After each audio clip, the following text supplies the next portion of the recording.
Ya estamos.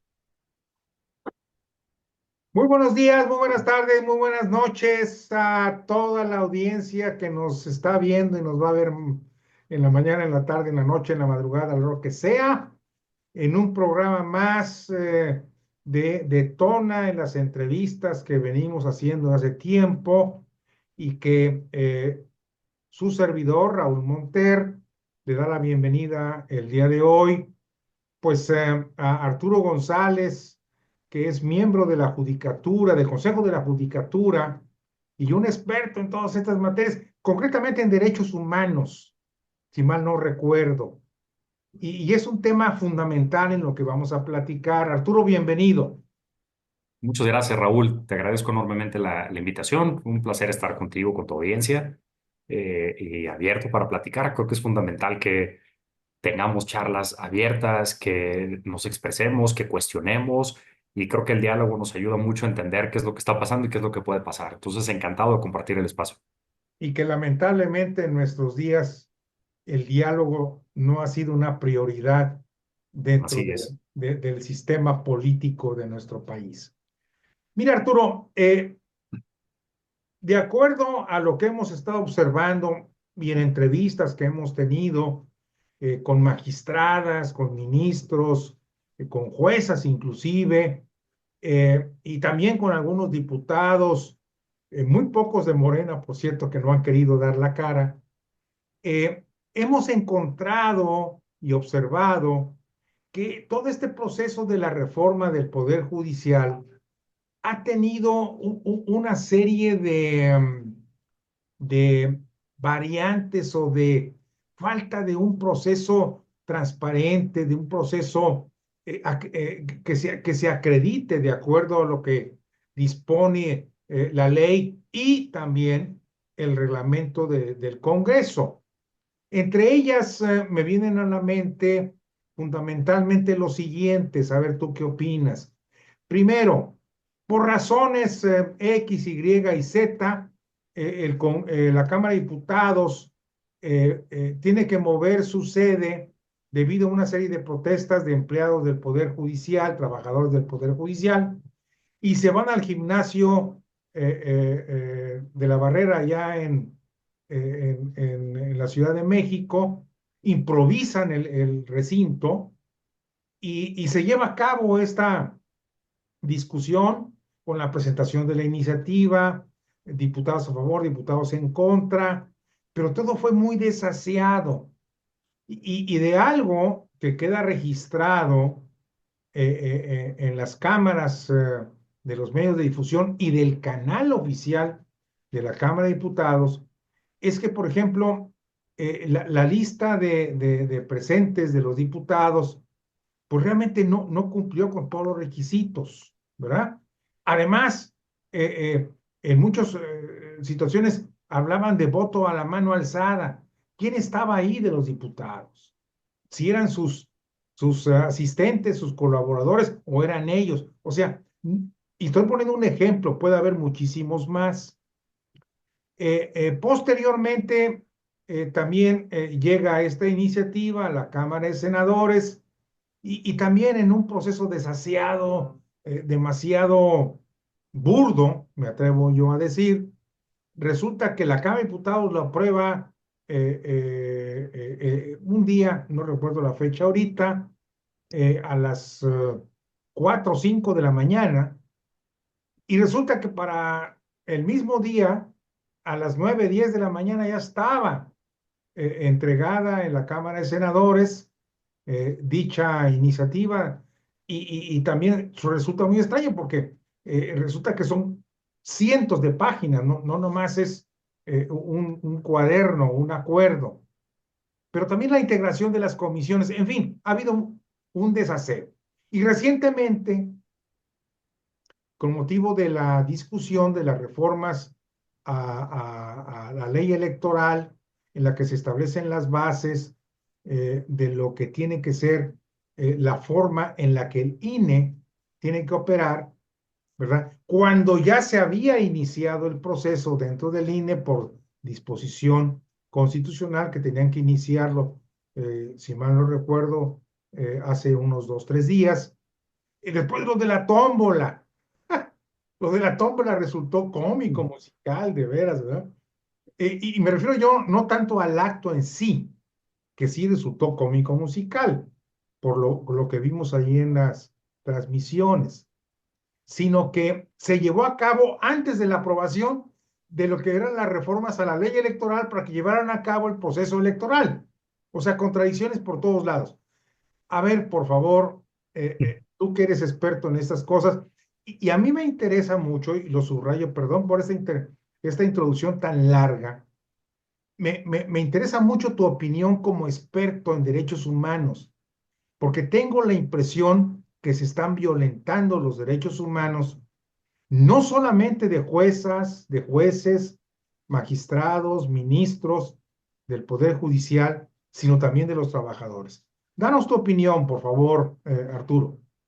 Oye, Raúl, mira, de entrada yo encantado con esta introducción tan larga porque creo que planteas un panorama amplísimo que capta de manera muy precisa gran parte de todos los problemas que hemos presenciado en todo esto.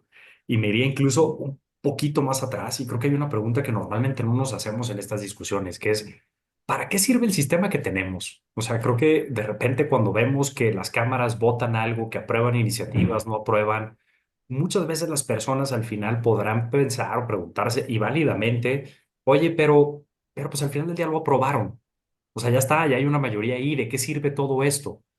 Y entonces yo creo que vale la pena plantearnos de qué nos sirve tener una presidencia de la República, tener congresos que representen a una cantidad enorme de personas, a millones y millones de personas que votan, que votamos en las elecciones y que de alguna manera se supone que estamos ahí para enriquecer todo lo que se está discutiendo. O sea, todo el proceso democrático está pensado para que todas estas cabezas que representan a todas estas voces que tienen millones de vidas detrás, sumen para construir algo.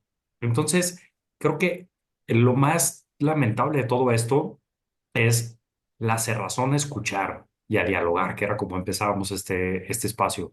Y te dejo un dato que me parece interesante nada más para ejemplificar esto. A lo largo del sexenio pasado, se presentaron en 2019 86 iniciativas relacionadas con el Poder Judicial, el juicio de amparo o temas que están relacionados con la justicia. 2020 se presentaron 115. El siguiente año se presentaron 46, luego 43, 50 en 2023 y 10 en 2024. O sea, estamos hablando de cerca de 370 iniciativas que tenían que ver con esto. Y sin embargo, cuando el presidente saliente de la República, el expresidente López Obrador, presenta una iniciativa, estas 370 ideas que existían se van a la basura. Entonces, ¿para qué están todas las personas ahí en ese Congreso? O sea, empezando por ahí. Y entonces empiezan a decir, bueno, es que vamos a hacer una serie de diálogos para escuchar. Entonces, primera irregularidad te diría desde ahí. ¿Por qué? Porque hacen 28 foros más o menos entre febrero y abril del año, donde no cambian una sola coma. Si tú y yo ahorita nos ponemos a platicar del tema que quieras, de la selección mexicana y su desempeño contra Estados Unidos ayer, te apuesto que tendríamos puntos de diferencia. En el tema que quieras vamos a tener discrepancias. Y entonces para llegar a un acuerdo, pues algo tendríamos que acordar, en algo tendríamos que ceder, en algo tendríamos que convencer. Si tú presentas 20 iniciativas constitucionales y después de 28 foros no se les cambia una coma, pues me parece que no tuviste foros, no, no de discusión, tuviste eventos de difusión, que es diferente. Luego viene este proceso que tiene la propia presidenta para sus propias propuestas electorales. Y ella tiene 6 foros sobre acceso a la justicia. En ninguno de los foros se planteó nada de lo que está ahora. Y luego viene la jornada electoral, ¿no? El famoso mandato de las urnas, y empiezan estos foros organizados por el Congreso para escuchar contrapuntos, supuestamente voces diversas. En esos foros prácticamente no hay participación de fiscalías, hay bajísima participación de poderes judiciales locales, no hay sociedad civil, no hay academia. Entonces, si tú analizas realmente qué es lo que llevó a esto, es una sola voz, la de quien presentó las iniciativas. Y entonces ahora sí llegamos ya a la forma de procesar todo esto. Es una forma de procesarlo en la cual realmente no hubieron debates, no hubieron análisis, no hay diálogo, no hay contrapropuestas. Y entonces los ejercicios a los que hace referencia empezamos por una irregularidad que me parece enorme. que es, lo dictaminan las comisiones del Congreso saliente. Y esto tiene una razón de ser. Lo dictaminan porque, de acuerdo con el reglamento de la Cámara de Diputados, no es necesario que formes comisiones para discutir una iniciativa. Entonces podía empezar directo al pleno con la discusión, pero sí necesitabas que estuviera dictaminado. Entonces, ¿cómo hicieron compatibles ambas reglas? Ah, pues lo dictamina la legislatura saliente. Pero, por ejemplo, hay personas de la legislatura saliente que dictaminaron en una cámara y luego votaron en la otra, ¿no? Que eran diputadas, diputados, pensemos en el diputado Mier. El diputado Mier participa en la dictaminación en diputados y luego vota como senador del otro lado. Entonces, ¿para qué tienes una cámara de origen y una revisora si al final tienes personas de un lado y del otro? ¿No? Entonces, empezando por ese tipo de detalles. Luego está el tema de el tiempo que le dedicas a las iniciativas, la forma en la que las publicas, si les haces cambios, qué tanta difusión les das. Mencionamos ahorita, son cientos de páginas. Más allá de los cientos de páginas, la razón por la que la oposición en este país históricamente luchó por estas reglas es para que les escuchen. Y ahí podría pensar cualquier persona y me parece muy válido. Oye, pero si ya está la mayoría, da lo mismo lo que la minoría opine. Perdón, Arturo, nomás Sí, para que la audiencia también le quede claro, ¿eh?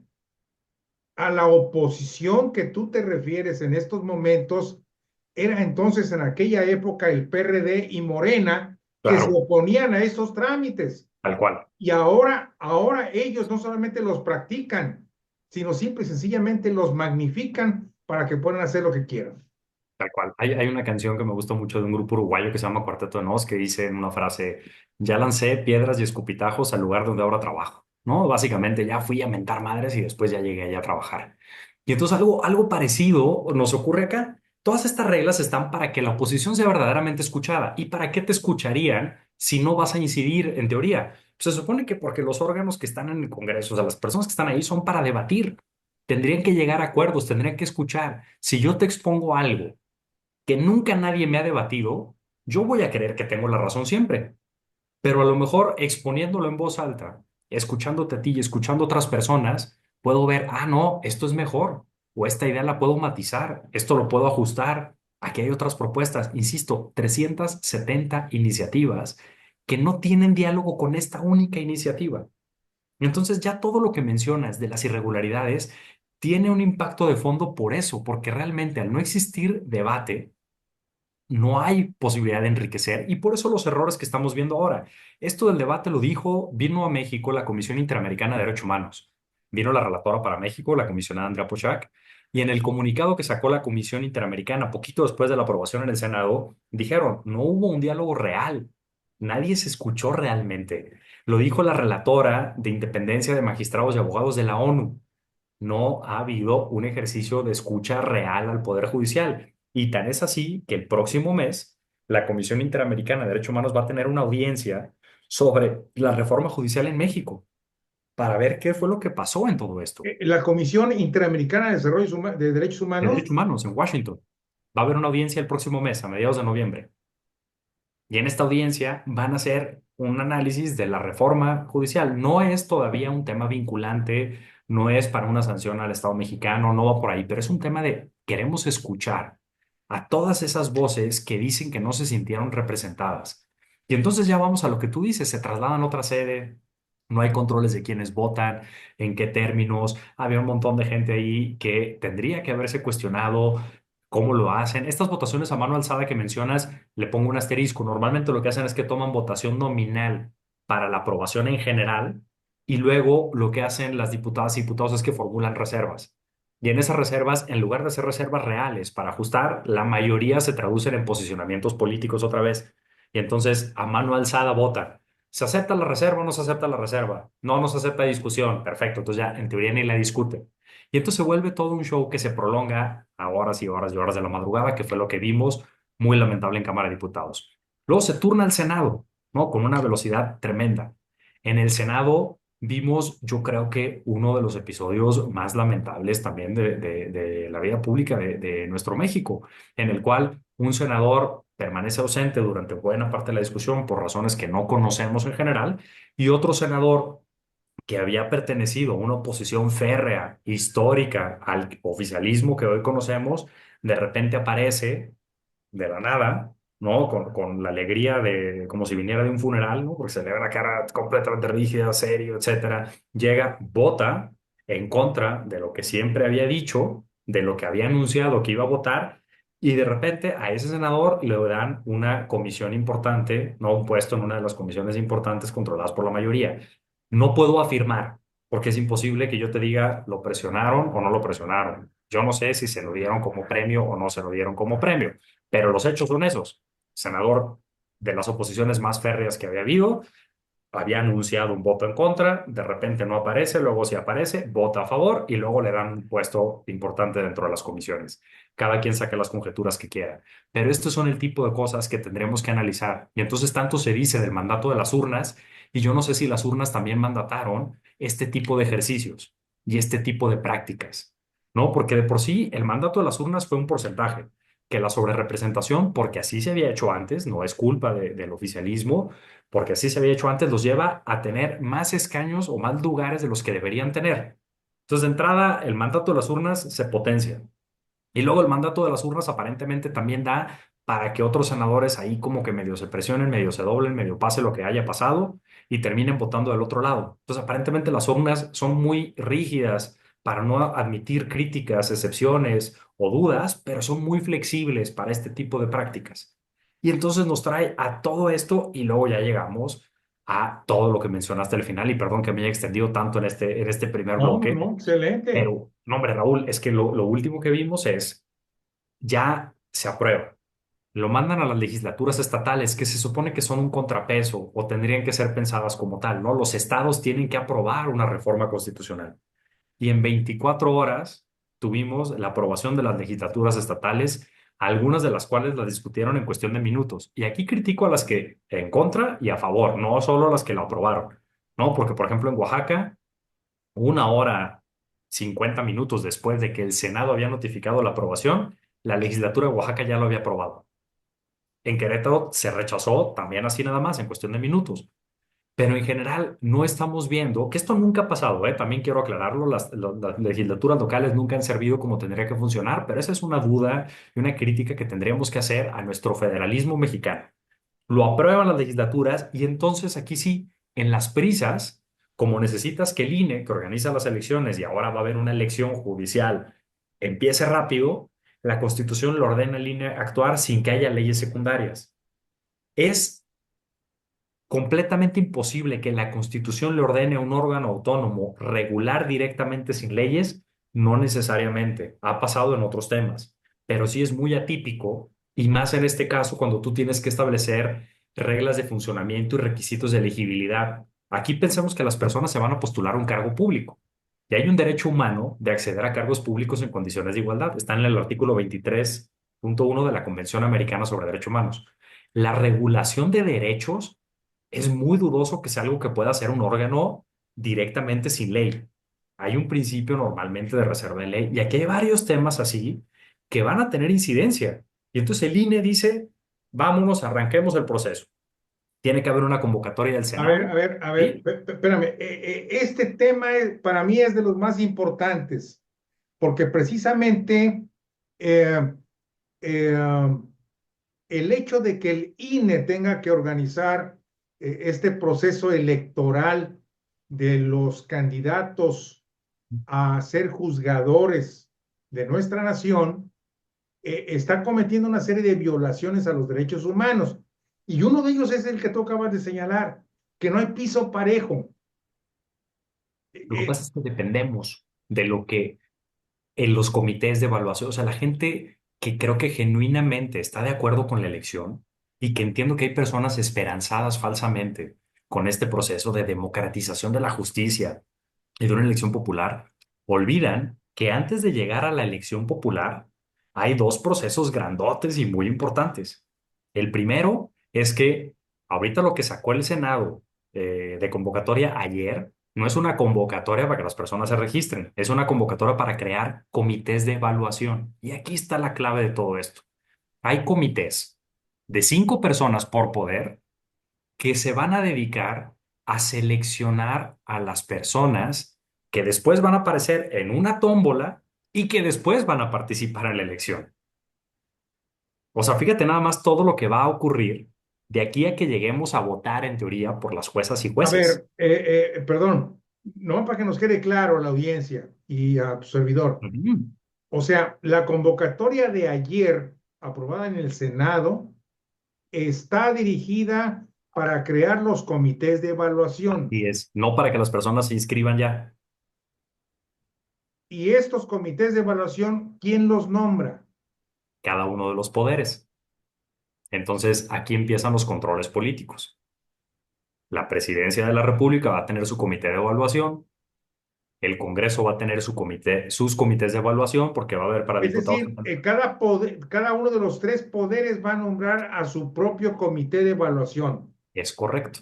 Cada quien tiene su propio comité con 5 personas y ya Entonces, dijeron, yo poder legislativo, nombro a mi comadre Petra, a mi compadre Pedro, a mi chofer Juan y a X, Y, Z para que hagan la evaluación.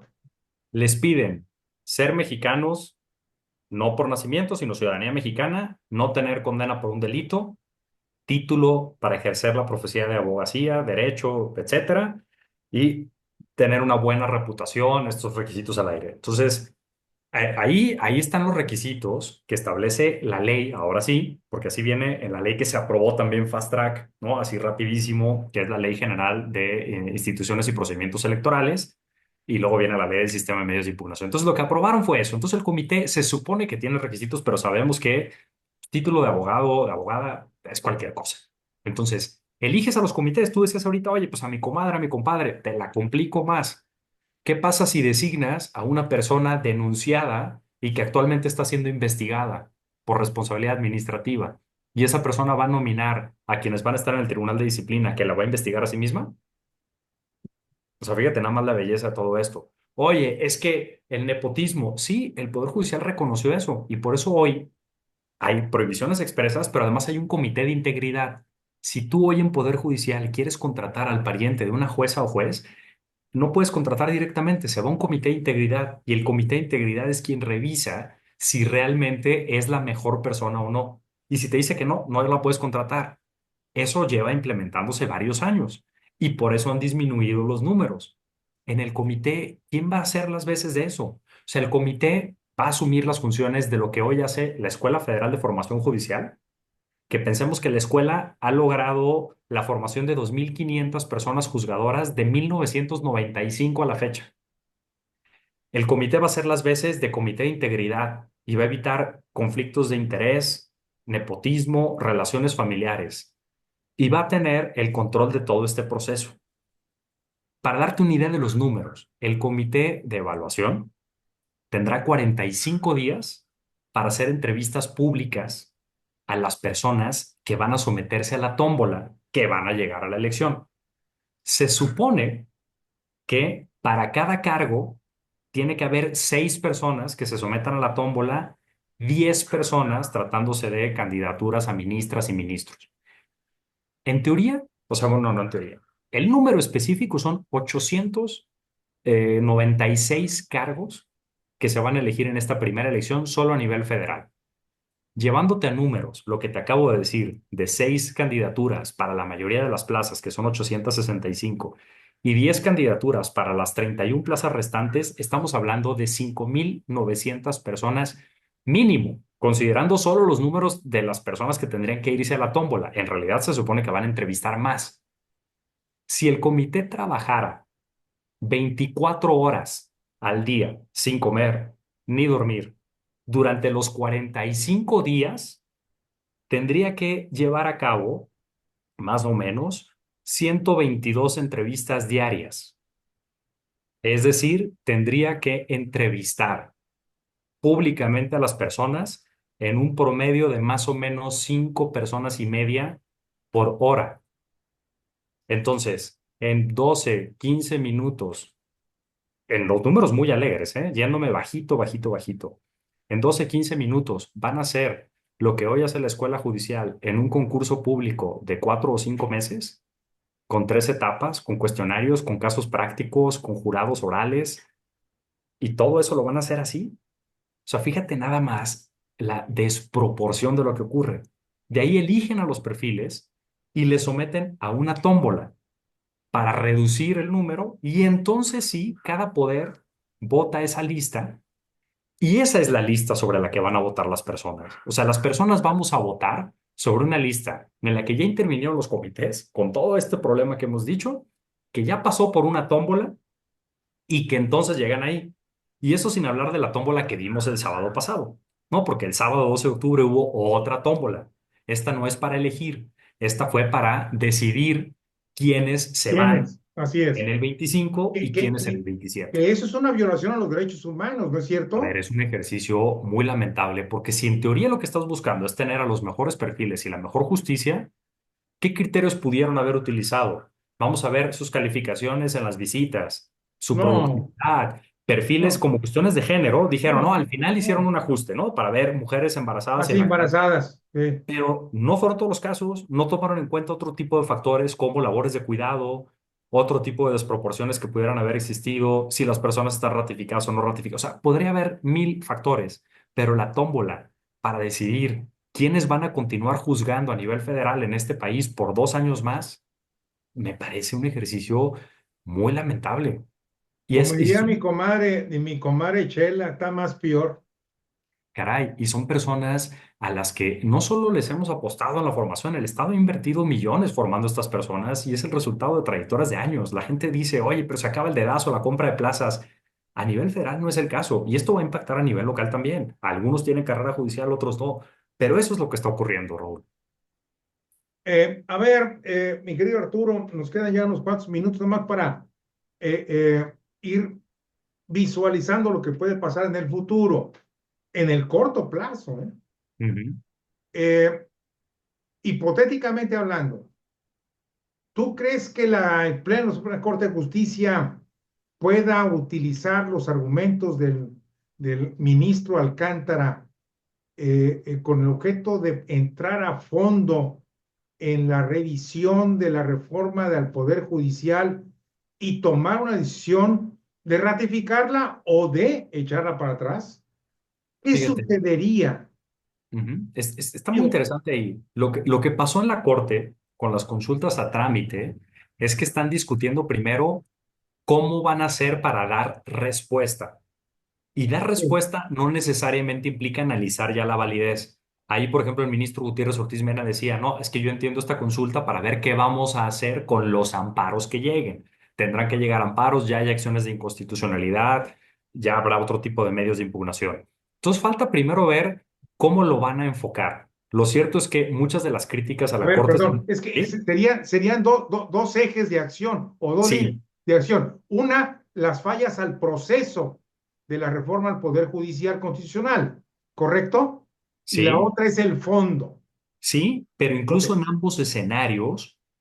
Lo que pasó en la corte fue, hicieron una consulta porque le preguntaron a la corte, oye, ¿qué hacemos con esto? Y entonces en la consulta dijeron, que se estudie en un expediente ya de fondo qué hacer frente a estos cuestionamientos, pero todavía no es claro si en esos van a analizar como tal la reforma o van a decir tiene que ser en un amparo, en una acción de inconstitucionalidad o en una controversia. Entonces, primera pregunta es esa. Ahora, ha habido muchísimas discusiones en torno a si la corte lo puede hacer o no. A nivel comparado hay ejemplos de que sí, doctrinalmente, o sea, es decir, quienes han escrito sobre el tema consideran que hay casos en los que sí. La Corte en sus precedentes normalmente ha dicho que no, pero ha abierto puertas y excepciones. Y aquí está el tema más importante. Una de las cosas que más le han criticado a la Corte pensando en lo que va a hacer es, oye, pero en la reforma energética, por ejemplo, no le entraste al fondo. Lo que pasa es que no es lo mismo una cuestión de programa de gobierno estatal como una cuestión energética, con lo importante que nos pueda parecer que las reglas del juego democrático y la división de poderes. Entonces no estamos hablando de lo mismo. Y aquí es un escenario al que no se había enfrentado la Corte. Si la Corte le entra al estudio de fondo y si la Corte termina llegando a declarar la inconstitucionalidad, lo primero es, hoy escribía Leticia Bonifaz en un artículo, dice, el Poder Judicial va a ser lo que tiene que hacer, cumplir su papel de intérprete de la Constitución sencillamente porque no puede renunciar a él. Entonces, pedirle a la Corte que no haga lo que la Corte tiene que hacer es complicado. ¿Qué viene después? Algunos personajes políticos han dicho, el senador Fernández Noroña dice, viene un choque de dos autos a toda velocidad de frente. Al final creo que cada quien actúa dentro de su cauce. La Corte tiene que hacer su análisis jurídico y las repercusiones políticas se tendrán que analizar aparte. La Corte de Estados Unidos, por ejemplo, no tiene un mecanismo para exigir el cumplimiento de sus sentencias y se cumplen. Ahí está el compromiso con el Estado de Derecho. Mucho de todo esto tendrá que ver en cómo lo estudia la Corte, cómo lo argumenta, en qué vía lo hace, y desde ahí tendremos que ver la respuesta. Pero la Corte no puede dejar de hacer lo que a la Corte le toca hacer. A ver, a ver, a ver. Repítelo, por favor. La Corte, No puede dejar de hacer lo que a la Corte le toca hacer. Así de sencillo, que es analizar la constitucionalidad de los actos que se impugnan ante sí. lo que tiene que hacer. ¿Sí? Muy bien. Caray, ¿por qué el tiempo pasa tan rápido? Caray, ya sé, hombre, ni me digas. ¿Eh? Qué Ni me bárbaro. digas. Bueno, para empezar, te agradezco mucho, mi querido Arturo. Creo que ha sido muy útil tu generosidad para compartir estos puntos de vista. Has aclarado varias cosas muy interesantes, pero pues volvemos a lo mismo, ¿verdad? Lo que platicábamos tú y yo hace unas semanas con los amigos de la barra mexicana de abogados y con lo que he platicado con las magistradas y la Asociación Mexicana de Juezas y mucha gente más.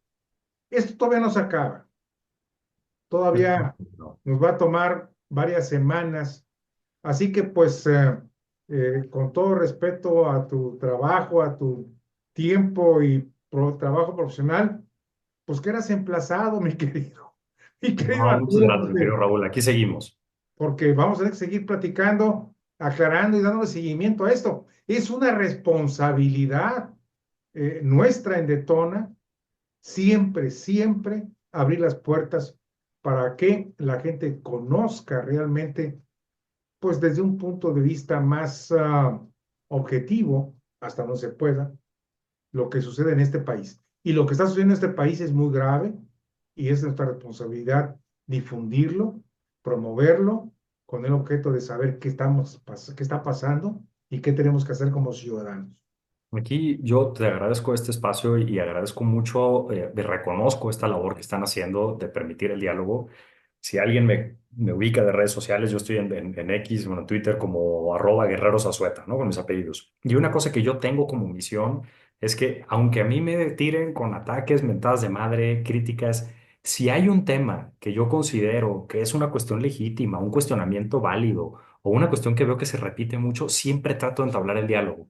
Y te soy sincero, más allá de trolls, de ataques, de bots, en cada intercambio que tengo, o sea, en cada ocasión que me pasa eso, siempre hay cuando menos una persona que dice, no, no, a ver, espérame, y empieza a dialogar. Yo no sé Claro, si le convenzo o no le convenzo, pero ese no es el punto. claro. El tema es que se abre un diálogo, inclusive cuando arrancaron con el ataque. Hay que dialogar, hay que dialogar, hay que escucharnos. Entonces, este espacio es muy valioso, sé que tu audiencia es enorme. Muchas gracias, Raúl, y gracias a quienes nos escuchan. Abrazo. Fuerte abrazo, Arturo, y seguimos en contacto. Mi Seguimos, querida cuídate mucho. audiencia, no me despido. Ponemos en pausa y nos vemos al rato. Gracias. Hasta luego.